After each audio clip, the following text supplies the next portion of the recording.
pangan, serta pemeliharaan kesehatan tubuh.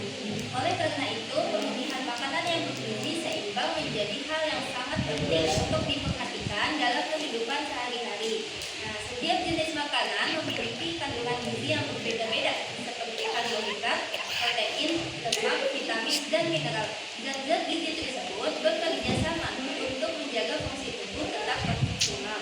Karbohidrat berfungsi sebagai sumber energi utama, protein berperan dalam pembentukan dan perbaikan jaringan tubuh, lemak sebagai cadangan energi dan membantu penyerapan vitamin yang larut dalam lemak. Vitamin dan mineral berperan dalam mengatur berbagai proses metabolisme, menjaga fungsi organ, sistem kekebalan tubuh, dan keseimbangan fisiologis, serta serat yang penting bagi kesehatan saluran pencernaan dan pengendalian kadar gula darah. Selanjutnya akan dilanjutkan oleh teman saya.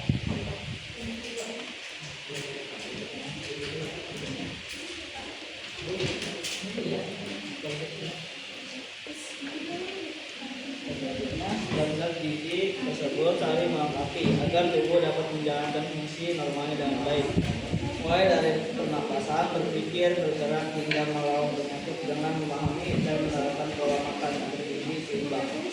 Masyarakat diharapkan mampu menjaga kesehatan tubuh, meningkatkan produktivitas, serta mencegah berbagai penyakit yang timbul akibat kekurangan atau kelebihan gizi.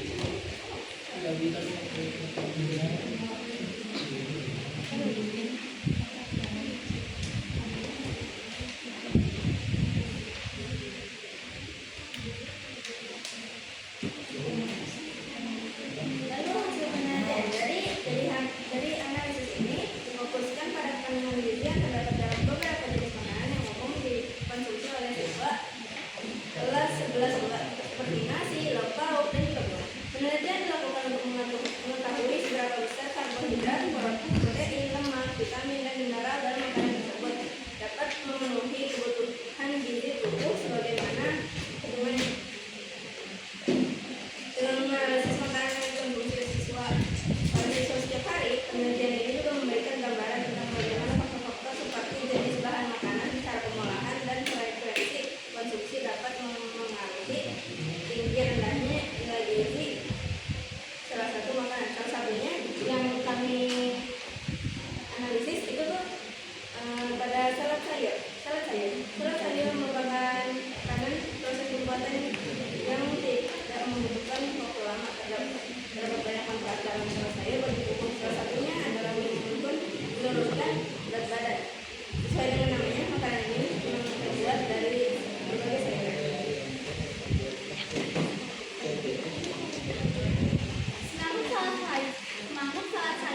dan membantu pembentukan sel dan sel.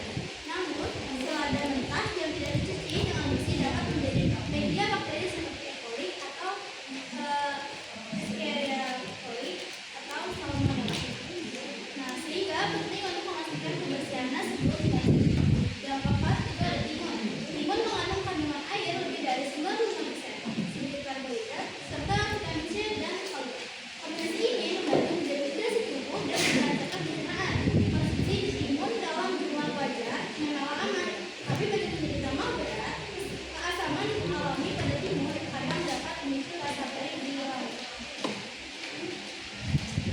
Oke, selanjutnya itu dalam salah sayur itu ada buah tomat, yaitu tomat kaya akan karbohidrat alami dengan C, vitamin A, dan glikofon, antioksidan, dan yang membantu mencegah kerusakan sel serta menjaga kesehatan jantung. Kandungan kalium di dalamnya juga membantu mengatur tekanan darah. Namun, kadar asam tomat bisa memicu efek lambung bagi penderita mah sehingga sebaiknya dikonsumsinya tidak berlebihan. Berikutnya ada kalorgus. Kalorgus merupakan sumber protein hewani berkualitas tinggi, lemak sehat, vitamin B kompleks, vitamin I, dan mineral seperti zat besi,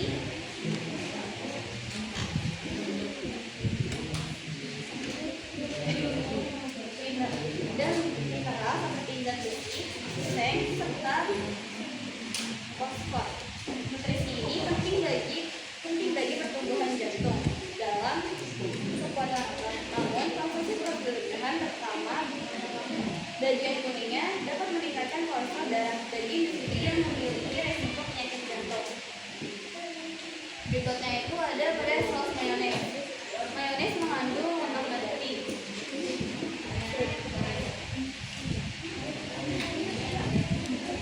sedikit karbohidrat dan vitamin E. Lemak di dalamnya berfungsi sebagai sumber energi dan membantu penyerapan vitamin sahur, lemak I, A, D, E, dan K. Meski begitu, karena kalorinya tinggi dan lemak jenuh, konsumsi berlebihan dapat memicu penambahan berat badan dan yang disarankan bagi penderita kanker tinggi dan obesitas.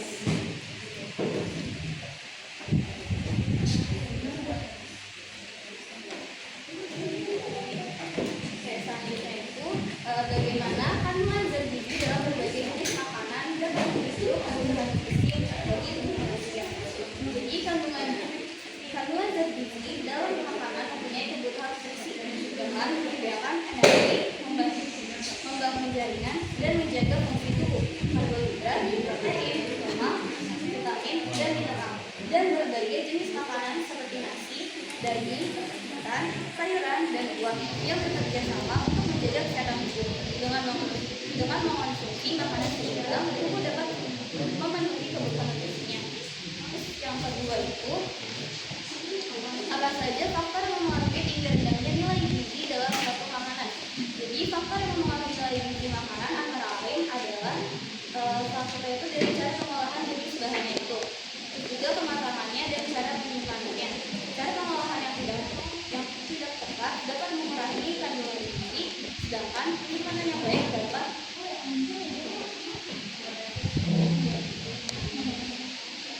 dapat membantu mempertahankannya. Berikutnya, bagaimana cara mengetahui nilai gizi dari makanan yang dikonsumsi setiap hari. Jadi untuk mengetahuinya itu, nilai gizi dari makanan yang dikonsumsi hari dapat dilakukan dengan cara membaca label nilai gizinya pada kemasan makanan. Karena kan biasanya dalam kemasan makanan itu ada penjelasannya kayak kandungan gizinya. Juga bisa menggunakan aplikasi penghitung gizi atau mencari informasi gizi dari sumber penelitian seperti Kementerian Kesehatan.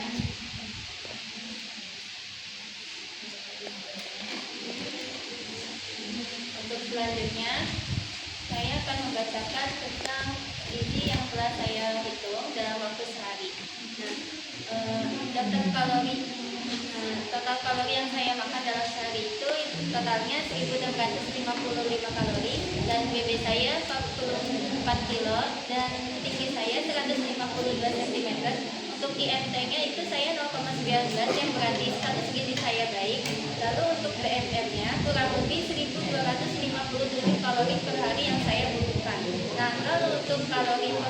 yang dikeluarkan itu dalam waktu itu sekitar 1950 kalori per hari, dengan tensi saya ini 101/2.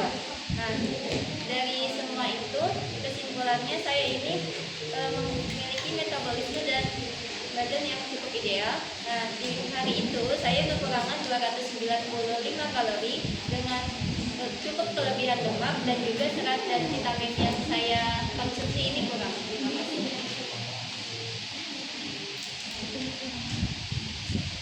Jadi ini untuk kalori harian saya itu totalnya sekitar kalori saya sekitar total kurang lebih 900 kalori. Untuk IMT saya 17,3, cukup baik. Dan R saya 1225 kalori.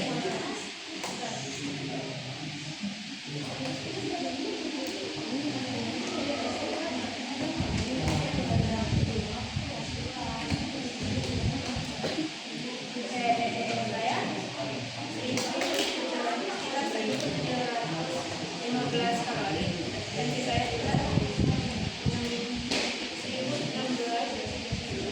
116/72. Jadi untuk itu saya kurang gizi sedikit.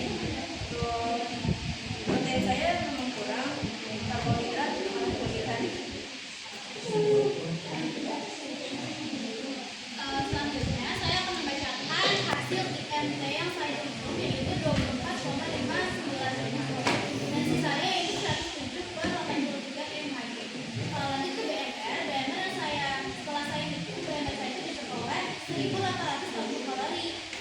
Sedangkan untuk perempuan saya itu harus konsumsi yaitu 2.400 kalori. Untuk TDE saya menghabiskan 2.852 kalori per hari.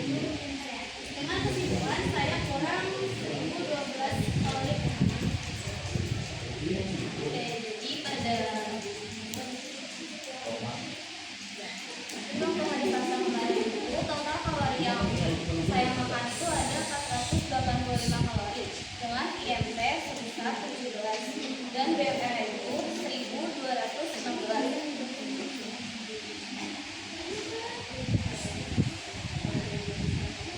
Terus ada kalori saya yang saya habiskan atau saya keluarkan itu sebesar 2097. Dengan ini disimpulkan bahwa saya kekurangan kalori sebesar 1612 dan karbohidrat, protein, lemak, dan vitamin saya cukup kuat. Untuk kalori saya di hari Selasa itu totalnya itu 1440, dengan IMT-nya itu 20 dan BMR-nya 1504, dan kalori yang terpakai itu 2331. Jadi kesimpulannya itu saya kurang kalori itu sebesar 891 kalori.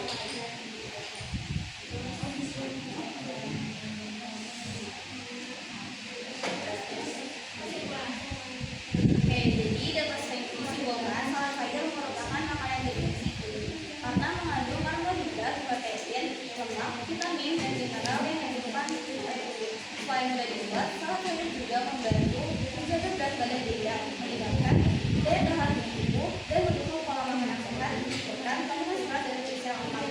Nah, jadi dapat disimpulkan juga bahwa nilai individual setiap orang-orang itu berbeda karena pasti setiap orang tuh makanannya kayak nggak bisa selalu sama, jadi pasti beda-beda, ada yang kebanyakan, ada yang kekurangan. Selesai sudah presentasi yang telah kami sampaikan tadi. Apabila ada salah kata maupun kekuatan mohon dimaafkan, dan semoga informasi yang kita sampaikan